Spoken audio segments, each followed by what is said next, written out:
Rudy Navarro always liked to think of himself as complicated. Ever since he was young, he believed that he was imbued with an inner torment that was alien to most. Others told him that it was teen angst or insecurity that others simply outgrew, but Rudy believed that he was different. As a teen, Rudy took up acting as outlet for his torment after he realized that he lacked any skills in writing or painting. He found himself a natural fit for acting. He was profusely praised almost from the start. Rudy kept at it as he found he was a natural draw to women when he went onto the stage. Like many an actor, he headed for Hollywood to give it a shot after high school. He knew success was unlikely, but he believed that he had the talent to succeed if only someone was willing to give him a shot. His photogenic good looks earned him a few small roles as gigolos and trophy husbands despite his stature. He stood 5 feet 8 inches and weighed 170 pounds. Rudy often worried if his height would hamper his career, but he quickly realized that his stature was no hindrance to him as he went to auditions for small roles. It was one of Rudy's early bit roles that caused a female director to cast him in a supporting role in one of her independent films. She was instantly attracted to him on screen and his audition went flawlessly. Once the film was released, Rudy found himself a famous man. The film received praise as did his acting. Soon his agent was fielding calls from various potential employers while the press was busy calling Rudy the newest sex symbol. The status became a millstone for him. Rudy had married a woman he met on the set of the film after only a few months of dating. The sudden fame and screaming young women put a strain on his marriage. His wife was a domineering woman, but she found herself with no ability to control her husband's fame or shield herself from his fans. Not long after his first successful lead role, Rudy's marriage disintegrated. As his success grew beyond his ability to fathom, Rudy found himself increasingly isolated. With success came the attendant price. Rudy found himself followed by the paparazzi at every turn. Deranged women stalked him, and his mere presence caused a frenzy among young women. With the popularity among women came scorn from men. Rudy was sure it was simple jealousy at times, but he was thin-skinned. Everywhere Rudy looked, he saw men imitating his style and haircut, but who simultaneously dismissed him as a pretty boy. He saw male writers calling him evidence of the decline of modern man. One paper screamed he was the latest example of the feminization of the American man. With those criticisms came rumors of homosexuality. His collapsed marriage further fueled the gossip. Rudy felt that it was all too much. He took every piece of criticism he received personally. Rudy carried critical newspaper clippings in his pockets and showed them to friends who told him not to concern himself with the comments of others. Rudy found himself with a distaste for the camera lights that followed him everywhere he went. He hated the accolades that were heaped upon him. He felt unworthy of them and wanted to disappear into the background from which he came. Finding the success he worked for as hollow as it was vast, Rudy began to look for an escape. Rudy was only 28, but he felt a bit older because of his years in the public spotlight. Work was easy to come by for him since he had made a series of financially successful films. However, he was dissatisfied with the safe roles he was offered from major film companies. He wanted to try something different as he had in his earlier acting days when he took offbeat roles to keep his name fresh in the minds of serious film critics. Rudy then got his hands on a new script. The part called for him to play a working-class woman who decides to have a sex change. Rudy found that the script was well written. The part was unusual enough for him to look past the potential of his acceptance of the role, potentially confirming the rumors that surrounded him. Rudy did not concern himself with them as he thought about the role. He knew that he had to get the part. After securing the role, Rudy began to prepare for the role. He knew that there was only one way for him to do it. He felt that he needed to understand how a woman thinks and acts completely, even though the woman he was to be playing believed herself to be a man trapped in a woman's body. There was another reason Rudy felt that way beyond the requirements of the part. Rudy saw the part as a way to escape from his life for a while. Rudy had frequented a special clinic that specialized in radical, temporary cosmetic changes to people before. The clinic's services helped him research roles he had used them to help him pass himself off as a janitor and a gay hairdresser. Rudy had taken the latter role before the rumors about his sexuality started. Rudy decided to make arrangements with the clinic to undergo another transformation. When the day he was due to arrive came, Rudy followed the special travel arrangements he made with the clinic to fool the paparazzi. During the trip, he made several stops and donned several different disguises and was at one point hidden on the floor of a car.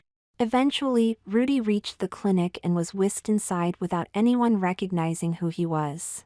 Rudy was then taken into a room to await the staff member who was to lead him through the transformation process. Rudy waited alone for a few minutes before a young man entered the room and said, "Mr. Navarro?" "Yes." "Wait a minute. You're Rudy Navarro." "Yes, I suppose I am." "What the hell are you doing here?" "I'm researching a role, and I want to get away from my life for a bit." "Why would you want to get away from your life? You're rich and famous. Fame has a dark side, you know. I'm always followed by the press and all these girls trying to tear off my clothes." "Oh, that sounds like hell," the young man said without any effort to hide his mockery. "You don't understand the way it is." "I suppose you're right.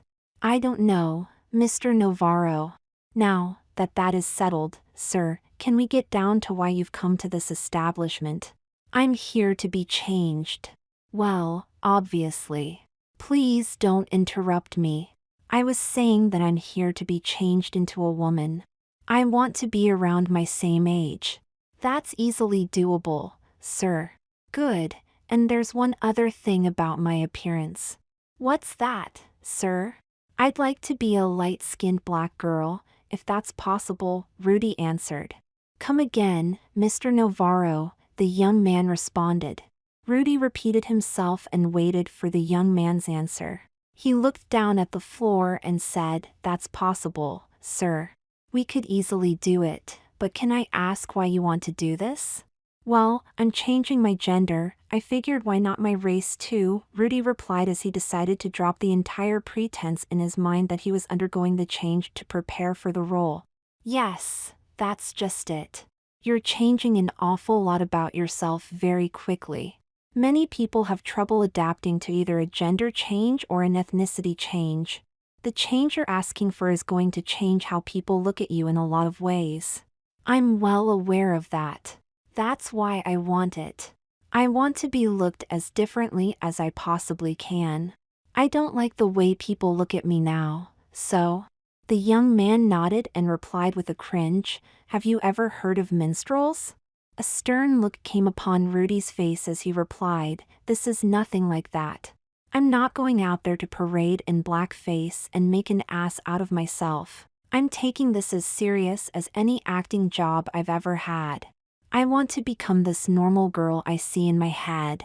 The young man replied, "I'll go tell the staff so they make preparations, Mr. Navarro." "Oh, and don't go anywhere, the waxer is going to be in to see you shortly." Rudy nodded as he watched the young man walk out of the room. A few minutes later, the waxer arrived. She took him into another room and got to work. The woman methodically removed every hair beneath Rudy's head. She then applied a skin-softening lotion to his body. She then told Rudy that he had to have his skin dyed because of his requested appearance. "What does that entail?" Rudy asked. The woman shrugged and said, "You'll have to talk to the technician." "Technician?" "Yes, that's what he's called. There's a real art to what he does." Rudy shrugged as he continued to walk behind the girl. She showed him into a room and told him to sit on one of the waiting room couches. She then walked into a back room. Rudy heard her talking, but he could not hear what she was saying. She came back out and said, "Jason will see you shortly. He has to finish up with another client." Rudy nodded and picked up a magazine. He laughed at his picture on the cover before he saw an Asian woman walk out of the back room. She looked around and took a seat. Rudy wondered what kind of work she had done. However, the woman was more interested in Rudy. She saw the picture on the magazine and then looked at him again. She put her hand over her heart and said, "Oh my God. You're Rudy Navarro. What are you doing here?" Rudy was surprised by how deep a voice his fellow client had since she was such a small girl. He smiled as he realized that he was dealing with another man transforming himself into a female. He leaned forward and said, "The same thing as you, I suppose." "You're getting a sex change," the girl said in a near whisper. Rudy's jaw dropped for a moment before he replied, "No. No. I'm just having a little temporary thing done. Nothing permanent." The girl went to respond, but a member of the staff walked into the room and said, "Mr. Williams, we're ready to take you to your voice treatment." Rudy watched with a slack jaw as the slender woman stood up and walked out of the room. He then turned his head and saw a man emerge from the back room. "You must be Rudy," Jason said. Rudy nodded and shook the man's hand. As Rudy followed the man into the room, he asked, "Was that really a man?" "She was." "What did she have done?" Rudy asked, wondering if the clinic actually performed surgical procedures. "She had sex change. The whole deal. Everything's permanent on her. There's no prosthesis on that body, that's why she had her skin dye saved for last." "Well, you guys do amazing work. We better. If we didn't, the wrong people might find out about us, and the right people, like yourself, wouldn't come here." "I suppose you're right. Tell me, what did she look like before? That cute little American Chinese girl? She used to be an English gentleman." "God damn. Yep, we do good work here." Rudy nodded and asked, "On the subject of what you do here, how exactly does the skin dye thing work?" "That's a common question, Rudy. It's simple really. We're going to stand you up in a shower which we're going to use to cover every inch of your skin, even beneath your hair with this dye that only works on skin cells." "Won't that cause cancer or something?" "No, we tested it on animals. You do know I'm from Hollywood, right? Would you have rather us test it on some third world kid then, Pinko?" Jason asked. Rudy was surprised by the response. He was used to being treated with great deference because he was a star. He figured that he would have to get used to being treated like anyone else, so he replied, "I don't think I want to get into this. Let's move on. How long does it last?" "It affects how the cells replace themselves. It can last forever if you'd like it to, but it's easily reversible with a dye removal solution. However, as a policy we won't dye and remove it more than twice a year. There's no concern with infrequent use of the dye, but we don't want to risk many changes."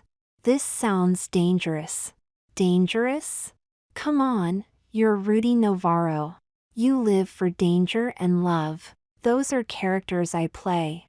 "Well, get some balls then, action hero." Rudy felt that his masculinity was being impugned. He decided to shut the man up and said, "You're right. I'm not going to be cowed by any fear. Dye me." Jason nodded and showed Rudy into the shower. Rudy soon felt the dye being sprayed all over his skin. Rudy closed his eyes as the spray continued before he felt hands over his body. He felt like an animal as Jason and another person had their hands all over him working the dye into his body. "Who is this?" Rudy asked Jason about the woman assisting him. "This is my assistant, Florence." "Big fan, Mr. Navarro," Florence interjected. Rudy nodded with a forced grin as they continued working the dye into his skin. Then they let it sit for a few minutes before they washed it off. Rudy felt the dye run off him and saw the caramel-colored skin it left behind. Jason handed him a towel before he stepped out of the shower. As he got out of the shower, Rudy put on his clothes and headed for the waiting room to await his next treatment. As he walked towards the door, he saw a mirror. He looked at himself and saw a dark-skinned, Hispanic-looking man staring back at him. "On my way, I guess," Rudy thought as he walked into the waiting room. A few minutes later, a member of the staff came and brought him to the cafeteria for lunch. After lunch, the staff brought Rudy in to get prosthetics made for him. Rudy watched as a prosthetic nose, chin, breasts and a vagina were added to his body. He smirked at his breasts as they were attached with an adhesive solution. Rudy asked, "How long until they fall off?" "Never." "What?" Rudy shouted.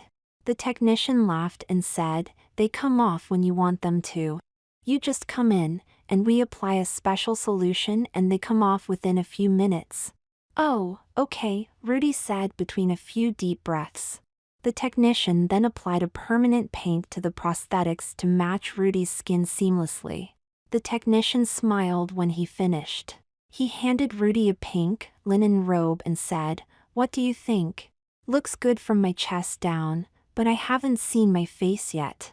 The technician nodded and said, "Of course. My mistake." Rudy watched as the woman took hold of a mirror and handed it to him. Rudy stared silently at his reflection. Even with his short hair, he looked just like the young, black girl he desired to be. "Do I good work or what?" the technician asked. Rudy nodded before he was led out of the room by the clinic's staff. They took him down to the cafeteria for dinner and told him that the rest of his transformation would occur the next day. Rudy was a little saddened to hear that he would have to wait another day to be transformed further, but he was ecstatic about what had already been done to him. After dinner, Rudy headed up to his room to get some sleep. The next morning, he was taken to get his teeth bleached after breakfast. The clinic decided that no further dental work was needed. He was then taken out of the room. Since Rudy already had dark-colored eyes, the clinic decided to not send him to the optometrist. Instead, Rudy was sent directly to the clinic's in-house stylists for hair extensions and to have his nails painted. Rudy walked into the in-house salon and took a seat. The stylist looked down at Rudy and said, "You've got naturally straight black hair. That's good. Your hair is going to grow in just the way most girls like you like it. You're really lucky. Most black girls pay a fortune to get their hair relaxed to look like yours." Rudy smiled and said, "Luck of the draw, I guess." The stylist proceeded to apply extensions to Rudy's hair. He watched intently as every strand further emphasized the girlishness of his appearance. When she finished with his hair, she applied fake nails that extended an inch off his fingertips. The stylist then made the last change to Rudy by painting his fingernails and toenails bright red at Rudy's insistence. With Rudy's physical transformation finished, the clinic began training him for life outside the clinic. Rudy began daily training to learn how to properly do his makeup and his hair.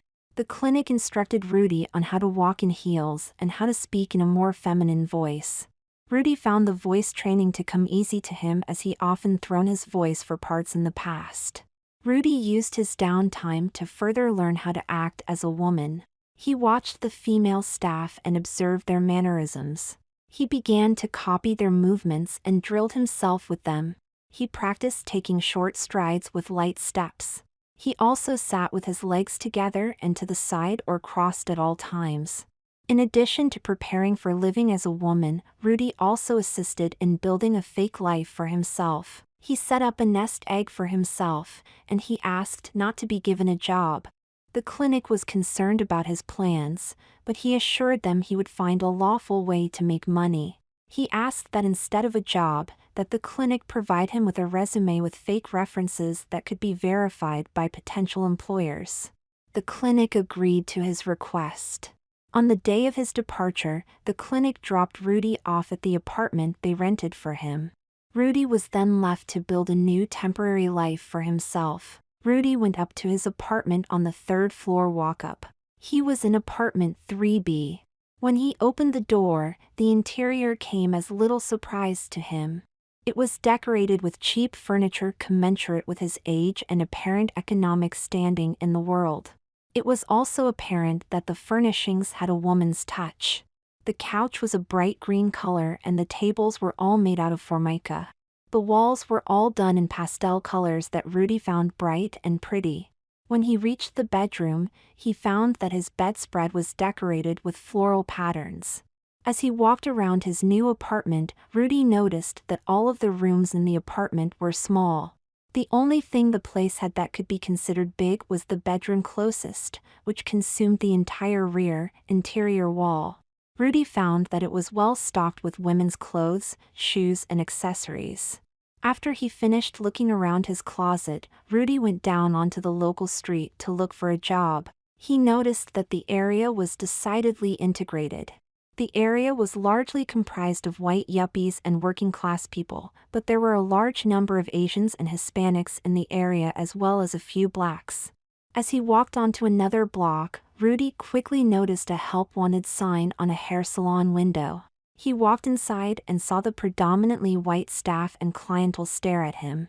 Rudy cleared his throat and said, "I saw your help wanted sign outside. Can I ask what position you're hiring for?" One woman walked forward and said, "We need a new receptionist. Can I apply?" "Sure. Do you have a resume?" Rudy reached into his purse and pulled out one of the resumes he got from the clinic. The woman looked it over and said, "You know, you're a little overqualified for the position." "Yes, but work is hard to come by."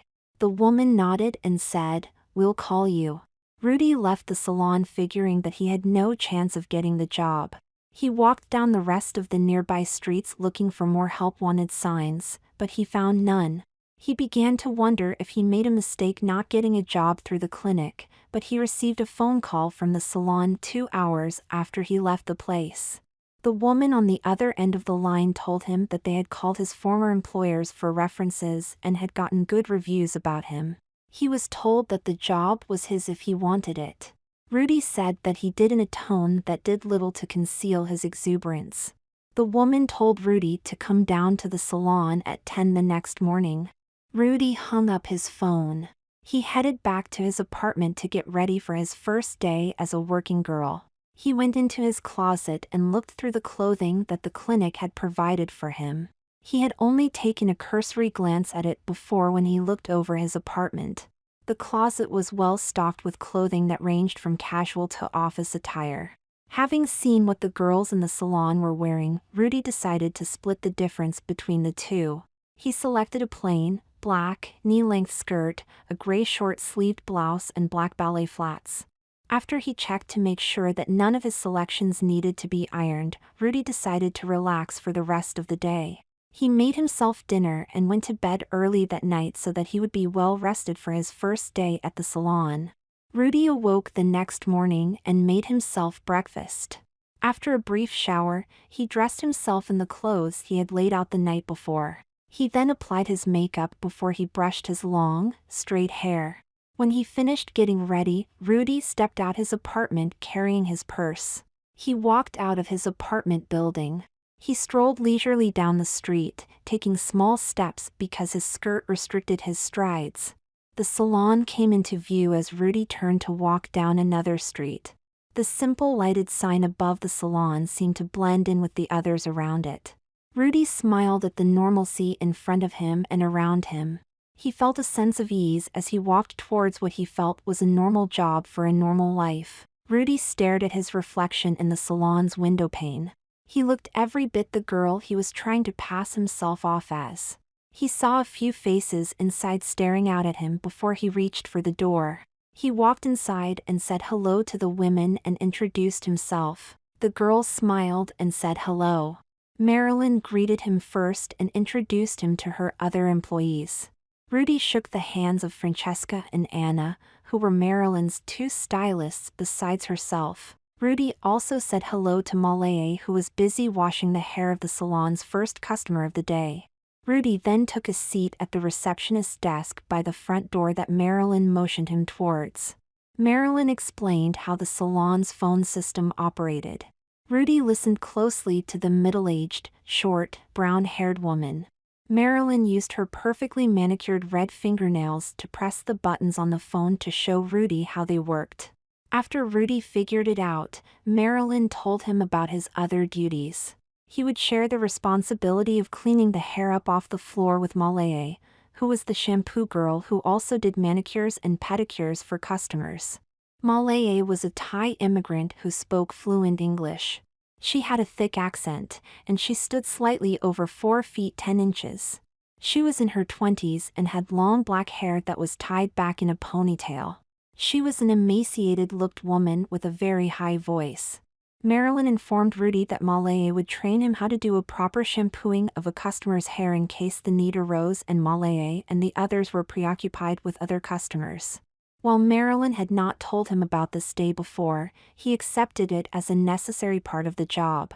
The duty of getting meals for the girls fell solely on Rudy's shoulders because the other girls could do his job in his absence, Marilyn explained. Rudy understood her reasoning and accepted it. He knew that he was the least vital member of the salon. He smiled at that fact. It was the first time in years that he was not considered the most important person when he reported for work. Marilyn then left Rudy alone to start cutting the hair of the salon's first customer of the day. While Francesca and Anna waited for their first customers, they came over and started to talk with Rudy. They were both younger than Marilyn. Francesca was in her early 30s. She had a large engagement ring on her petite, tan finger. She had teased out, long, dark brown hair that had highlights in it. Her face had a considerable amount of makeup on it. Although she was dressed in jeans, a t-shirt and sneakers for the job, Rudy immediately surmised from her words that she was very style-conscious. Anna was in her late 20s and had similarly large, brown hair. She had a lot of things in common with Francesca besides her hairstyle. She also wore a large amount of makeup and was evidently obsessed with stylish clothing. They were both loud talkers who proudly referred to themselves as bitches. While they tried to engage Rudy in conversation, the phone rang. Rudy reached for it and answered, "Hello, Curl Up and Dye Hair and Nail Salon, this is Deanna speaking." Francesca and Anna took their conversation back to their stations as Rudy began talking with a potential customer on the phone. The woman asked Rudy, "Does Francesca have any openings on the 15th? I'll check." "Just one moment please," Rudy replied before he opened up the salon's reservation book. Finding that there were openings in the afternoon and morning, Rudy asked, "There are openings, miss. What time are you looking for?" "I'd like 3, if that's available." "It's not, miss, but Francesca could do 2:30 or 4. "I'll go with 4. "Fantastic, and your name, Mississippi?" Rudy took down the woman's name and placed it in the book. He then asked, "Is this just a haircut, or do you want your nails done as well?" The woman on the other end of the line hemmed and hawed before she answered, "Just the haircut." Rudy then said goodbye to the woman and hung up. A girl then walked through the door, looked down at Rudy and said, "I'm Anna's 9:30. "Your name, please?" Rudy responded. The blonde-haired, young woman replied, "Theodora Goodman." Rudy checked the book and said, "Oh, yes. She'll be with you when she finishes up with her current client." "Of course." "Are you new here?" Theodora asked. "Oh, yes. I'm the new receptionist here, Deanna." "Are you regular?" "Yes, I come here every other week." "Well, it's a pleasure to meet you, Theodora." "Same here, Deanna." Theodora took a seat as Rudy handled another phone call from someone trying to make an appointment. Rudy was surprised that the person was a man. He was under the impression that the salon catered to women, which it did. The salon just did not turn away men who were willing to pay their prices. Rudy took down the man's name and arranged his appointment with Marilyn. Marilyn looked over at Rudy as he hung and asked, "Who was that?" Rudy responded, "Some guy named Tom Renault." Francesca put a finger in her mouth and pretended to gag herself. "What's wrong with him?" Rudy asked. Marilyn smiled and replied, "He's not a bad person, he's just really vain. He checks virtually single strand of hair on his head to make sure it's cut just right." "Oh, is he gay?" Rudy inquired. "He's the only one that doesn't know," Francesca responded, prompting Anna, Malay and the salon's customers to laugh. Marilyn was not as amused and said, "Don't talk that way about him. He's not a bad person, he's just difficult." "I wonder why," Theodora interjected from her seat with a smile. Rudy looked to her and asked, "You know him?" "It's a small salon, Deanna. I know every person who comes through here." Rudy nodded and then addressed a woman who walked in with an appointment with Malay for her nails and Marilyn for her hair. Malay took her right away and began to do her nails while Rudy conversed with Marilyn, Francesca, Anna and the salon's clientele.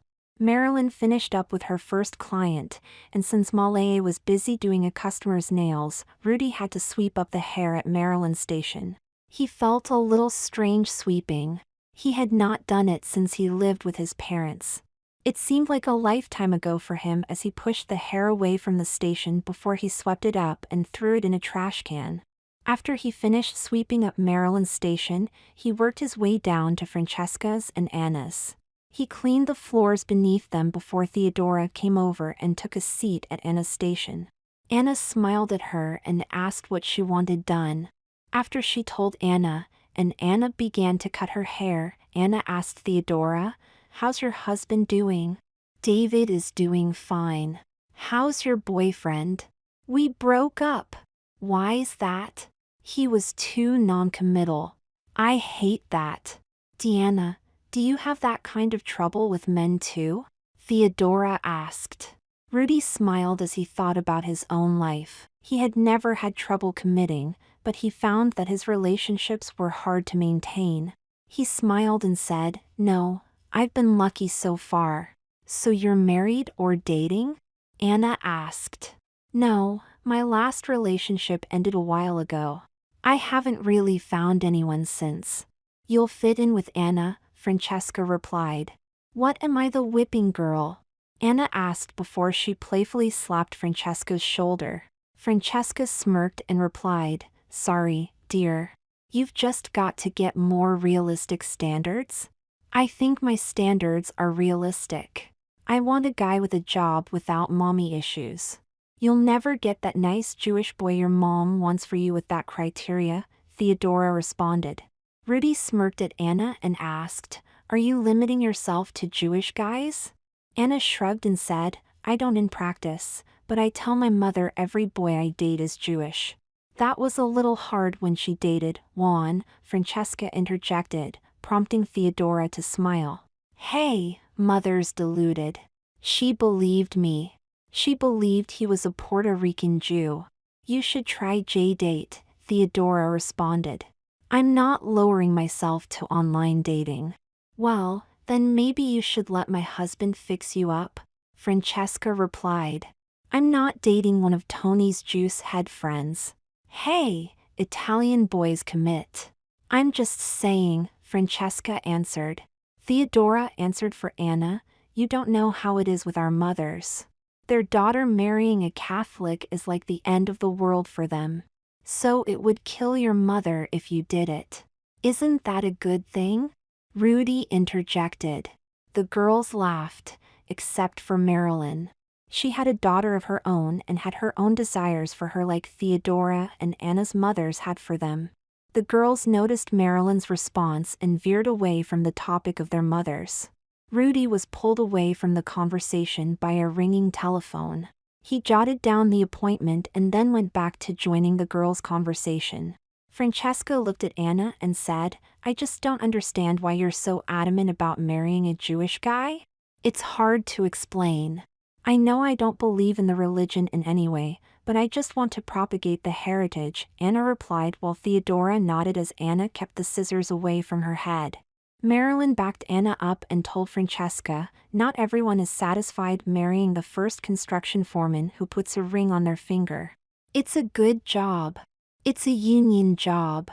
Do you know what those guys get paid for?" Francesca retorted in a booming voice. "I know. I know," Marilyn replied with a smile, trying to calm her down. As Marilyn finished up with the client that Malay had done the nails of, she told Rudy to go over to Malay to learn how to wash hair. Rudy nodded and stood up. He walked over to Malay, who had called over a client to have her hair washed. Malay smiled at Rudy and said, "Listen and watch carefully because I only want to explain this once. Rudy nodded and followed Malay's directions as he washed the girl's hair. Rudy quickly realized that there was no real artistry to it. Although he did notice that the girl seemed to enjoy the feeling of getting her hair washed by another person. Rudy began making plans in his own head to make an appointment to have it done to him. The girl gave him a small tip when he finished washing her hair. Rudy then headed over to his receptionist's desk while Marilyn went over to cut the girl's hair. After another woman came in and went over to Malay to have her nails done, a young girl entered. Marilyn told Rudy to wash the girl's hair because Anna would be able to take her in a short while. Rudy smiled at the girl and introduced himself. The girl responded by introducing herself as Rita Bao. Rita took a seat before the sink as Rudy began to wash her hair. He asked her what she did. She responded that she was a waitress, but that she was really an actress. Rudy smirked and said, "An actress? Trust me, girl, that's not the best line of work." Rita brushed off Rudy's comment. After he finished washing the shampoo off of his hands, Rudy called in a lunch order to the local Chinese takeout place. He then walked down the street and picked it up after he collected money from the salon girls. He brought the food into the small break room in the back of the salon and left it out for the girls to eat it when they got a chance. As the day went on, Rudy kept scheduling appointments, sweeping, and washing hair while he talked with his coworkers and the clients who came through. As tedious as he found the work, the conversations with the girls made it all seem like the best job he had ever had. After work, Rudy walked home. As he walked up to his building, he saw a young man trying to enter it as well. The man smiled and asked, "Are you new in the building?" Rudy replied, "Yes. I moved in yesterday." "Oh, I didn't know anyone had moved in so recently. My name is Chris Reed." "I'm Deanna," Rudy replied to the tall, lanky white man. "Just one name?" "Yes, I'm like Beyoncé or Cher." "I have no use for my last name," Rudy answered with a smile. Hearing the playful tone of Rudy's answer, Chris asked, "So where are you from, Deanna?" "I'm from California. I just moved here." "Did you get a job yet?" "Yes, I'm working at a salon." "How about you?" "I'm a mechanic for the railroad." "That sounds like a good job." "Yes, it's reliable work. I get decent pay and good benefits too." "Sounds nice." "It's good." "How are you enjoying the salon?" "I've only been there a day. The pay's not great, but the girls I work with are wonderful." "Glad to hear it. Say, are you doing anything tomorrow night?" "No." "Why?" Rudy asked, well aware of what Chris wanted from him. Chris started to rub the back of his neck as he replied, "Well, I want to welcome you to the neighborhood with a dinner." "Oh, like a date?" Rudy inquired, knowing what Chris really meant. "Yes, sure. If you want to call it that," Chris said. "I'd love to." "What's your apartment number?" Rudy responded. He had been on dates before, and he was interested in how a date would seem from the female perspective. 2A. "Why don't I meet you at your apartment at 6 tomorrow? Is that good for you?" "Very much so," Chris responded hastily. "Good then, I see you then," Rudy replied as he opened the door to the building. Chris followed not far behind him, and they went their separate ways for the evening. The next day, after they both got off work, Rudy met Chris at his apartment before they went to a restaurant. They were shown to a table at the small Italian restaurant. After ordering drinks, Chris smiled at Rudy and said, "Have you eaten here before?" "No. This is my first time here." "It looks nice," Rudy said as he looked at the restaurant's cracked, painted brick walls. "I know it's not the nicest looking place, but they have the best Italian food." "If that's what you like, I'm good with it." "It's a nice change of pace for me," Rudy replied as he crossed his legs and straightened out his knee-length, black skirt. The waitress brought them 2 glasses of wine and let them continue looking through the menu. She returned a few minutes later and then took their orders. As she walked away from the table, Chris said, "You look really nice tonight." "I know. You told me earlier. It had to be said again, Chris replied as he placed his right hand over Rudy's. Rudy felt a strange sensation from his touch. Chris' hand did not feel wrong as Rudy had expected it to. Rudy's jaw dropped as he realized that his attempt to learn how to portray a woman was pointless. He knew he was already wired to think like one. Chris noticed Rudy's expression and asked, "What's wrong?" Rudy shook his head and lied, "Nothing. I just remembered that I may not have put something away at the salon." "Is it important?" "No. I can handle it tomorrow." "So you're not running out on me?" Chris asked with a smile. "I wasn't planning on it. Do you think I should?" Rudy replied. Chris grinned, and his response was interrupted as the waitress brought Chris and Rudy salads. They chatted as they ate and waited for their main courses. As they ate their meals, Chris and Rudy began to discuss their plans for their futures. Chris then said, "I'm not a father type." "Why are you telling me that?" Rudy asked. "Well, I don't want to waste your time if you want kids." "I know you're getting." "Are you implying that I'm old already?" Rudy inquired with a laugh. "No. Not old. Not old. Just getting up there. I'm 25. Well, how much time does a woman?" "I'm glad to see the city schools educated you so well about reproduction." "No. I know that your clock isn't ticking near midnight yet. You need to work on tact," Rudy retorted with a smile. "I'm sorry. I didn't mean to offend you," Chris responded. Rudy placed his hand over Chris's and said, "You didn't." "I guess that was a little odd thing to bring up on a first date. It made me a little uncomfortable. So I'm going to tell you something that might make you uncomfortable." "Okay. That's fair," Chris responded. Rudy smiled and said, "I can't have children. I'm sterile." "What? How did that happen? Is that something you really want to ask your date on your first date with a girl?" Rudy asked as he raised his eyebrows. Chris took a bite of his food and shook his head. As he finished chewing, he asked, "Have you heard the new Jay-Z album?" "No," Rudy answered between bites. "How could you not hear it? He's not one of my favorites." "Oh, all right. How about the latest by Snoop?" Rudy shook his head in response.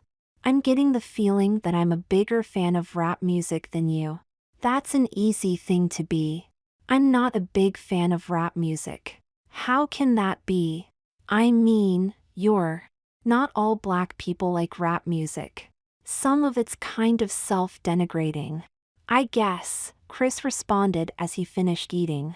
After he picked up the check, Chris walked with Rudy out of the restaurant. He held out his hand for Rudy to hold. Rudy hesitated for a moment before he gave in. They walked down the street hand in hand, talking until they reached their apartment building. Chris let go of Rudy then to open the door for him. Rudy walked in, followed quickly by Chris. They headed up the stairs together before they came to a stop on the second floor where Chris's apartment was located. "You want to come in?" Chris asked. "Not tonight," Rudy answered with a smile. "Can I see you tomorrow?" Chris inquired. "I can't tomorrow." "What about the next day?" Rudy nodded and said, "I would love that." Chris smirked and leaned towards Rudy. Rudy felt Chris's arms around his body. He felt Chris's hands rub up and down his back, going from the top of his white tank top to the exposed parts of his back and shoulders. Rudy moved his arms around Chris's back and reciprocated the hug. Rudy smiled up at Chris, seeing Chris's eyes leering down his curve-hugging top and his face coming closer to his. Their lips met for a few seconds before they parted.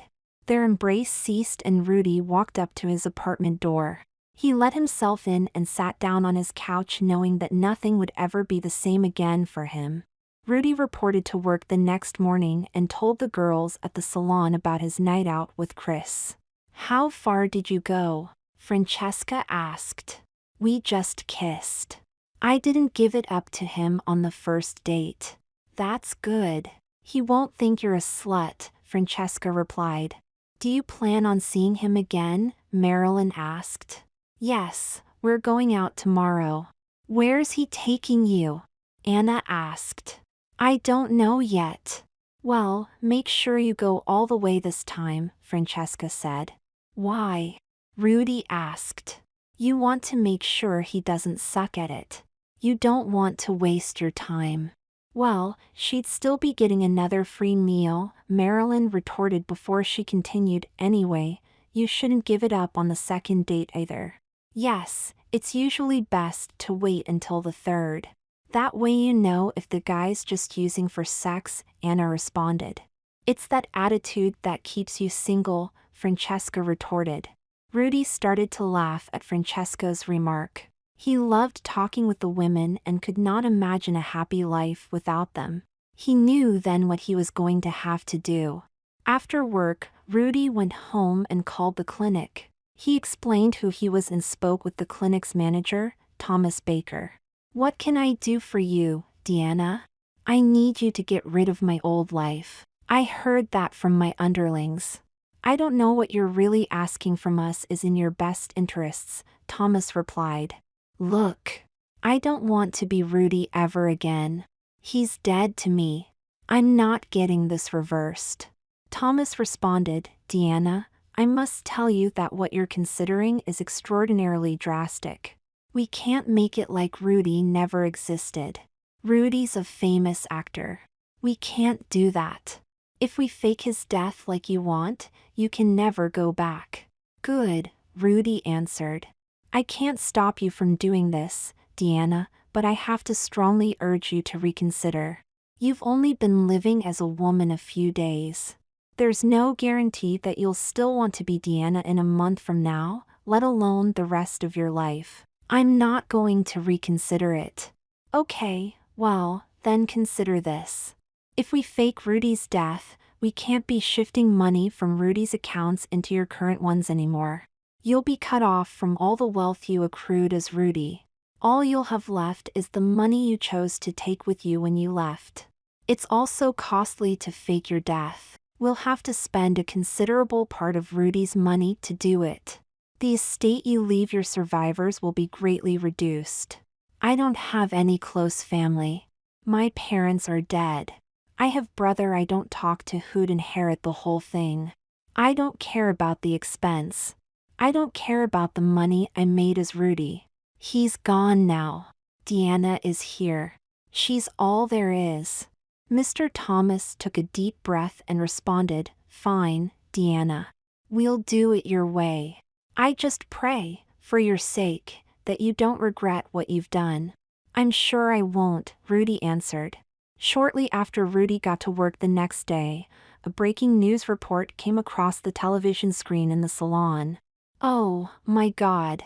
Look at this, Francesca shouted. Anna, Marilyn and Malaye looked over and saw the announcement that Rudy Navarro had died while piloting a small plane over the Pacific Ocean. How can they be sure he's dead? They said they didn't recover a body, Anna asked. They said the plane exploded in a fireball before it went down, Francesca replied. Have they recovered the plane? Marilyn asked. No. They're saying that the plane sunk. Rudy tried not to smile at the thought that he had so thoroughly cut himself off from his past. Why do these rich idiots fly themselves? Francesca exclaimed. It's such a shame. He was so cute, Marilyn said as Rudy began to smile before he forced a grimace onto his face. This is such a shame, isn't it a shame? Anna said to no one in particular. It's a damn shame, Rudy answered, straining to not smile.